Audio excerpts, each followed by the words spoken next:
suara komunikasi, kata demi kata membentuk makna. Assalamualaikum warahmatullahi wabarakatuh. Senang sekali bisa bertemu dengan Anda. Semoga Anda selalu sehat dan bahagia. Amin. Masih bersama kami di channel Ensiklopedia Komunikasi. Channel yang diproduksi oleh Strategic Communication Center atau SCC, Fakultas Ilmu Komunikasi, Universitas Islam Bandung.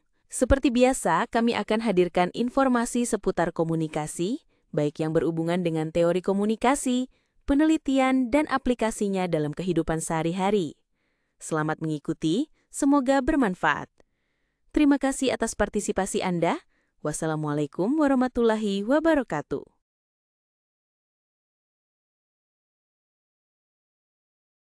Halo, selamat datang di Ensiklopedia Komunikasi. Hari ini, kita akan membongkar metode penelitian kuantitatif dalam bidang komunikasi. Metode ini seperti alat detektif yang menggunakan angka dan data statistik untuk mengungkap pola-pola dalam perilaku komunikasi manusia. Bayangkan, daripada hanya bercerita tentang bagaimana orang bereaksi terhadap iklan, kita hitung berapa persen yang terpengaruh dan mengapa. Penelitian kuantitatif fokus pada pengukuran objektif, pengujian hipotesis, dan generalisasi hasil ke populasi yang lebih besar. Ini sangat populer di komunikasi karena bisa menjawab pertanyaan seperti, seberapa efektif media sosial dalam membentuk opini publik? Kita akan bahas pengertian, jenis, langkah, contoh, plus minusnya, dan sumber rujukan. Siap? Mari kita mulai. Pengertian dan ciri-ciri metode kuantitatif. Metode penelitian kuantitatif adalah pendekatan yang menggunakan data numerik untuk menganalisis fenomena komunikasi. Data ini dikumpulkan melalui instrumen terstruktur, seperti kuesioner atau pengamatan yang bisa dihitung. Bagaimana ciri-ciri utama metode penelitian kuantitatif ini? Pertama, objektif, karena menghindari bias subjektif. Kedua, sistematis, dengan langkah-langkah yang jelas, dan bisa digeneralisasi, artinya hasil dari sampel kecil bisa diterapkan ke kelompok besar. Berbeda dengan jenis penelitian kualitatif yang lebih mendalam tapi subjektif, metode kuantitatif seperti matematika komunikasi dengan cara mengukur frekuensi, korelasi, dan dampak. Misalnya, bukan sekadar bilang, banyak orang suka konten viral, tapi 70% responden terpengaruh oleh algoritma TikTok.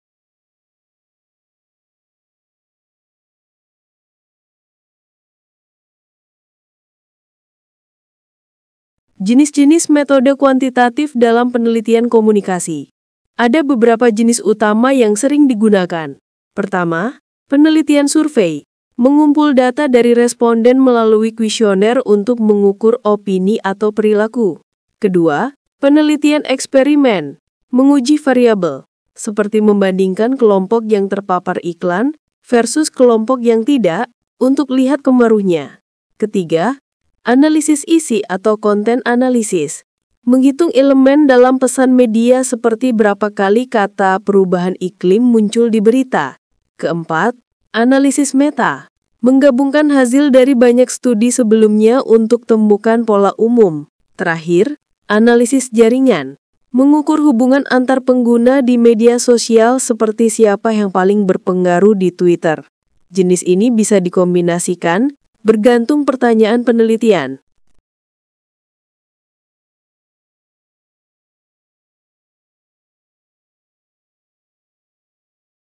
Langkah-langkah melakukan penelitian kuantitatif.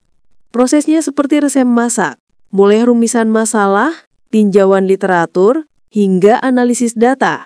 Pertama, tentukan hipotesis. Misalnya, penggunaan Instagram meningkatkan kecemasan sosial. Kedua, pilih sampel representatif, seperti 500 mahasiswa. Ketiga, kumpulkan data dengan alat seperti survei online. Keempat, analisis menggunakan software seperti SPSS untuk hitung statistik. Terakhir, interpretasi hasil dan tarik kesimpulan. Dalam hal ini, jangan lupa soal etika penting. Dapatkan persetujuan responden, dan hindari manipulasi data.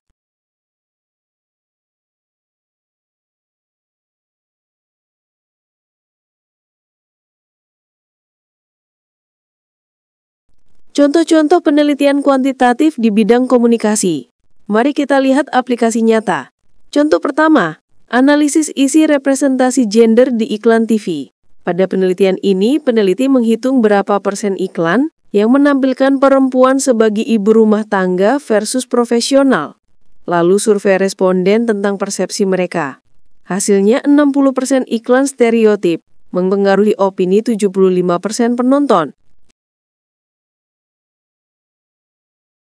Contoh kedua, pengaruh media sosial terhadap partisipasi politik. Survei 1.000 orang pengguna Instagram dan WhatsApp menunjukkan korelasi positif antara postingan politik dan voting turnout.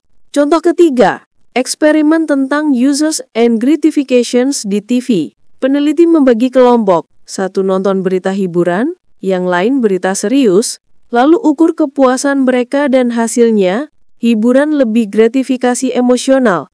Contoh lain, analisis 500 artikel koran tentang pandemi, hitung framing berita, positif atau negatif, dan kaitkan dengan perilaku masyarakat.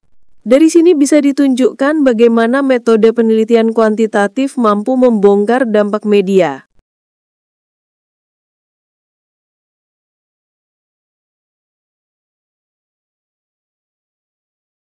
Kelebihan dan kekurangan metode ini.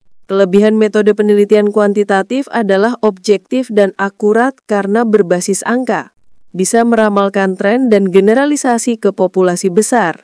Sistematis, mudah direplikasi dan efisien untuk sampel besar. Sementara kekurangan metode penelitian kuantitatif adalah kurang mendalam, sering mengabaikan konteks sosial atau emosi. Selain itu, pendekatannya kaku, tidak fleksibel di lapangan, dan asumsi awal bisa salah jika tidak sesuai fakta. Jadi idealnya, metode penelitian kuantitatif digabung dengan metode penelitian kualitatif untuk hasil lebih lengkap.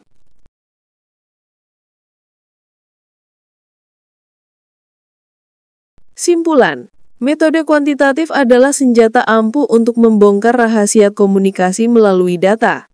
Dari survei hingga analisis isi, ia mampu membantu kita memahami pola besar di masyarakat. Tapi ingat, gunakan metode penelitian kuantitatif dengan bijak agar tak menghilangkan nuansa humaniah. Terima kasih Anda telah menyimak episode kali ini. Untuk konten selanjutnya adalah menelusuri pendekatan penelitian semiotika. Jangan lupa dukung dengan subscribe, like, komen, dan share ya.